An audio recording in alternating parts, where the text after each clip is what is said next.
buenas. Nos encontramos hablando con Jacobo Manuel Caridad, que está dando un seminario en la UFM sobre historia de las religiones y sobre el zoroastrismo. Ya discutimos sobre muchas de las características principales de esta religión y de su influencia histórica. Entonces ahora a mí me gustaría preguntarte si tiene algún tipo, se puede percibir algún tipo de influencia en la cultura popular. Es decir, si en cuestiones como, por ejemplo, música o películas o libros, pues podemos encontrar algo que se asemeje o que tenga alguna similitud con algunas de las principales ideas del zoroastrismo.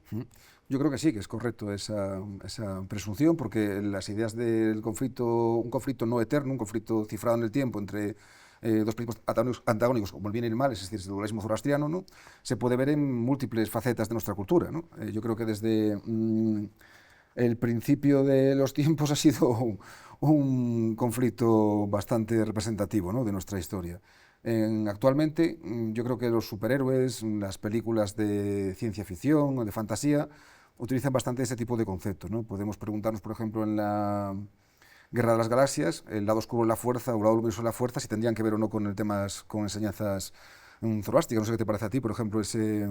Podría ser porque en principio, aunque claro, después también depende de las interpretaciones que hagan Claro. los distintos fans o incluso el creador, pero sí que sé, el creador de la Guerra de las Galaxias, me refiero, George Lucas, sí se hablaba en la idea original de que había como un lado luminoso de la fuerza y un lado oscuro de la fuerza, estaban en lucha, aunque también se hablaba de que al final había que equilibrarlo, pero la interpretación que realizaba George Lucas era que debía ganar el lado positivo, Correcto. el lado bueno de la fuerza. Sin embargo, en autores más recientes, con Disney, por ejemplo, ¿Vamos a hablar de eso en serio? y con autores más mediocres, pues sin embargo se hablaba de que la idea de equilibrar los dos lados era que tenían que estar los dos En un realmente... permanente equilibrio. El mal y el bien tenían que estar en una situación más o menos idéntica o equiparable. No podía volverse uno demasiado superior al otro. Y eso es una idea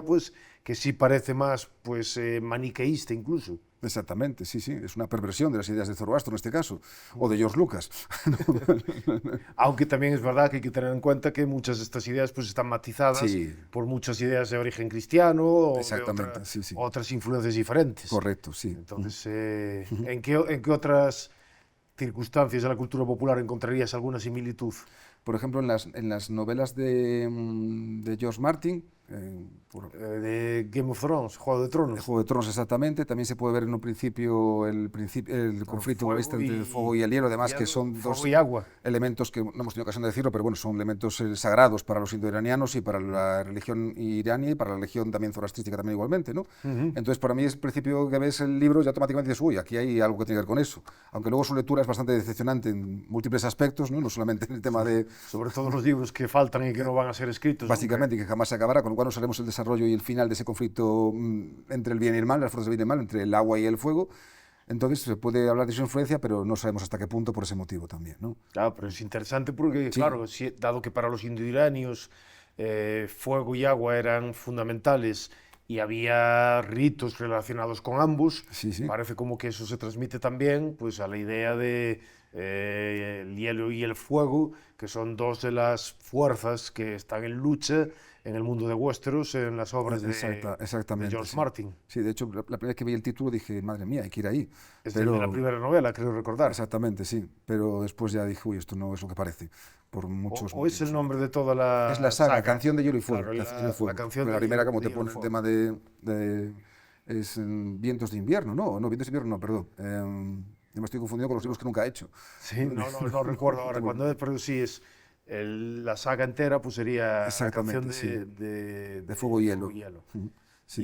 Y alguna más, alguna cosa así, otra representación que Puede se haber te también. ocurra. A mí, las cosmogonías de indoiranias y zoroástricas me representan, no, perdón, me hacen un representamiento muchas veces, me imagino siempre al Silmarillion también, ¿no?